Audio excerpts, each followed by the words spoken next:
இயேசு கிறிஸ்துவில் எனக்கு பிரியமான சகோதர சகோதரிகளே, இந்த 2 வாசகங்களும் இறைவனின் வார்த்தையை கேட்பதோடு மட்டும் நிறுத்திவிடாமல் அதை செயலில் கொண்டு வர வேண்டும் என்று அழைப்பு விடுக்கிறது.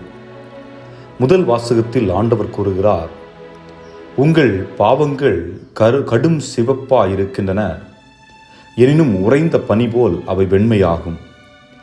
இரத்த நிறமாய் அவை சிவந்திருக்கின்றன, எனினும் பஞ்சை போல் அவை வெண்மையாகும். இத்தகைய வார்த்தையை இறைவன் ஒருவர்தான் கூற முடியும்.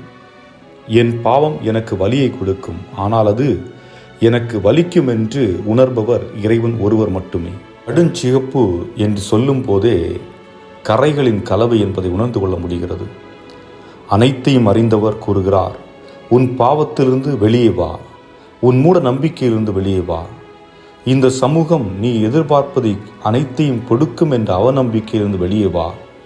அதே நேரம் உன் நேரத்தை வாழ்வை நல்லது செய்ய செலவிடு. முடிந்தவரை யாருக்கும் தெரியாமல் உதவி செய். நீ செய்வது அனைத்தும் யாரும் அறியாத வண்ணம் மறைவாக இருக்கட்டும். ஒடுக்கப்பட்ட மக்கள், அனைத்தையும் இழந்து நிற்கும் மக்களுக்கு ஆதரவு கரம் நீட்டுங்கள். நீங்கள் வெண்மையின் அடையாளத்தை புனிதத்தின் ஒளியில் உள்ளத்தில் உணர்வீர்கள். இதேபோன்று இன்றைய நற்செய்தியில் இயேசு கூறுகிறார், பரிசேயரும் மறைநூல் அறிஞரும் சொல்வதை செய்யுங்கள், ஆனால் செய்வதை செய்யாதீர்கள். ஏனென்றால் பலர் இன்று தாங்கள் மற்றவர்களுக்கு அறிவுரையாக கொடுப்பவற்றை தாங்களே செய்வது இல்லை. இதை நாம் பல இடங்களில் பார்க்க முடியும். ஆலயத்தில் குருக்கள், கன்னியர்கள், குடும்பத்தில் பெற்றோர்கள், பள்ளியில் ஆசிரியர்கள், எல்லா நிலையிலும் இது தொடர்கிறது. காரணம், அனைவரும் திருந்தி வாழ வேண்டும் என்று நினைக்கிறோம், நல்லது செய்ய வேண்டும் என்று நினைக்கிறோம், நல்லது எது கெட்டது என்று அறிந்து இருக்கிறோம், ஆனால் செய்ய முடிவதில்லை.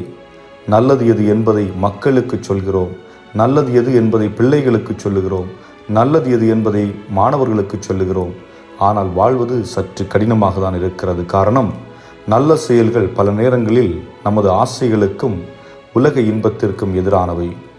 ஆனால் இறைவனோடு ஒன்றித்திருந்தால் நிச்சயமாக முடியும் என்ற வார்த்தை நம்முடைய உள்ளத்தில் தாரக மந்திரமாக இருக்கட்டும். அதுவும் இறைவனோடு இருக்கின்ற பொழுது நிச்சயம் நிகழும். இறுதியாக இயேசு கூறுகிறார், உங்களுள் பெரியவர் உங்களுக்கு தொண்டராக இருக்க வேண்டும். தம்மைத்தாமே உயர்த்துகிறவர் எவரும் தாழ்த்த பெறுவர், தம்மைத்தாமே தாழ்த்துகிறவர் எவரும் உயர்த்த பெறுவர். சிந்திப்போம், தாழ்ச்சி என்னும் பண்பை கேட்டு மன்றாடுவோம். இறைவன் உங்களை நிறைவாக ஆசீர்வதிப்பாராக. ஆமென்.